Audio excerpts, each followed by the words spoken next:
عموما زمونږ نوجوانان طبقه د روزګار د پاره د غربت په وجه باندې د ضرورت د پاره بار ملکونو سفرونه کوي، کاروبار د پاره لاړ شي، یا بالفرض تبلیغ د پاره لاړو، کال 2 کال سفر لاړو، جهاد د پاره لاړو، علم د پاره لاړو، بهر حال د خپل نکاح شو د خزینه په کال 2 کال کې لري پروتي.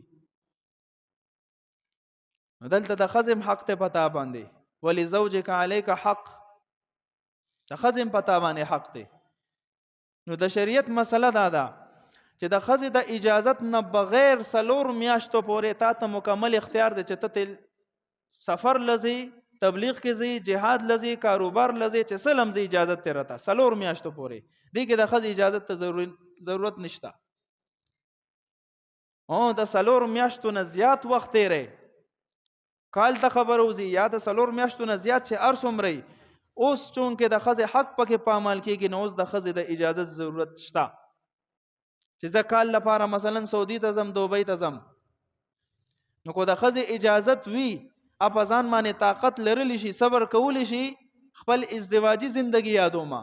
چې سبا له په فتنه کې ملوث نشي، په زنا کې ملوث نشي، چې بزان باندې طاقت وي د الله په فضل بیا د خاون تیری وخت.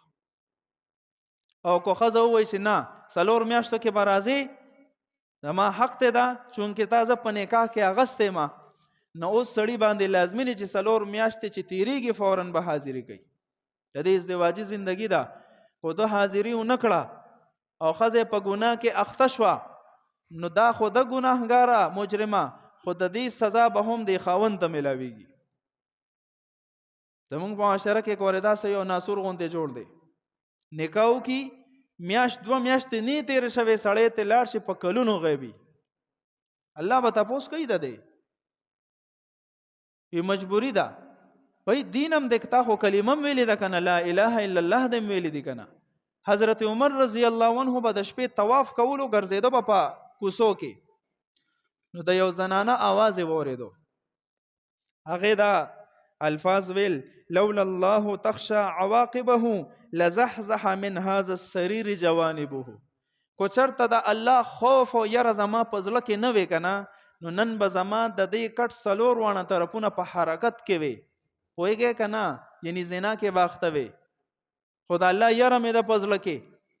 د دې وجه نه صبر کوما. عمر رضی الله عنه زنانه پرده کې طلب کړه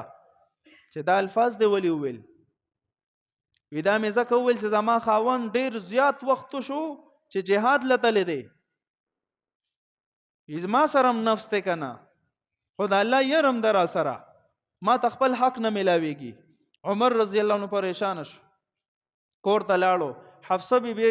رضی الله عنها د لوروا هغه نه تپوس کوي چې یو مسلې تپوس د نکوما، چونکه د خزو سره تعلق ساتي، بده مې پوي کا چې یو خزه د خپل خاون نه څومره وخت پورې جدای اختیارول شي چې دا پزان صبر کول شي. ناغه له حیا ورله او ته ان الله لا يستحي من الحق، حیا مکه ویا الله رب العزت هم د حق بیانولو نه حیا نه کوي، بیانې بیان کا. ناغه وتا فاشارت بيدها 3 اشهر والا ف4، لسره وته اشاره کا چې درې یا کم از کم 4 میاشتې پورې خزه گزاره کولی شي خاون نه بغیر. حضرت عمر رضی الله عنه فرمان شاهي ولیکلو چې څومره مجاهدین لخر به ټولو ته ولیکل چې هر یو مجاهد به 4 میاشتې پس کور ته خامخازي دته به چوټي ملاويږي، کم یو نزي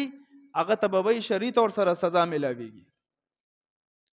نو زموستا معاشره به ال پاکوي چې په شریعت خو عمل وی کنه، مونږه زنانا وګړو په نکاح کې کو پریک دو، نو ته سوچو کا الله دې نه کې دا خو مې انسان ده، کو په زنا کې اخته شو بیا غلطی ته شو بیا، او کوتال ته پته سه مردار کې اخته شو بیا، نو دنیا غټلې نه غټلې ایمان دې موبایل لې دنیا او اخرت دوانه تبا شو. نو بای چې کم خلق په دسې وي دسې وکا چې ته زی بار ملتا نو لګا نور خرڅو کا دا بچي او دا خزه د امزان سره بوزه چې ایمان دې بچوي کم از کم دنیا پسې خو رواني ضرورت دی، خو د ایمان خیال ساتل هم فرض دی. نو ځان سره یې بوزه. ورنه کم از کم دلته د دې شریعت د اصولو مطابق چې هر 4 میاشتو کې ورته یو پیره راځي. نو دا دغه زنانه د خولې فریادو چې دا د منبر نه بیان کا، نو واقعا په خپل ځای باندې صحیح ده. نو بھئی دا هر یو سړي ته دا ویل غواړم چې کم از کم د خپلې ښځې هم حق دی، د بچو هم حق دی، د مور او پلار هم حق دی. هسې نه چې سبا په قبر کې به دې مسله راګیر کړي چې دنیا مې هم حاصله نه کړه، آخرت مې هم برباد دی.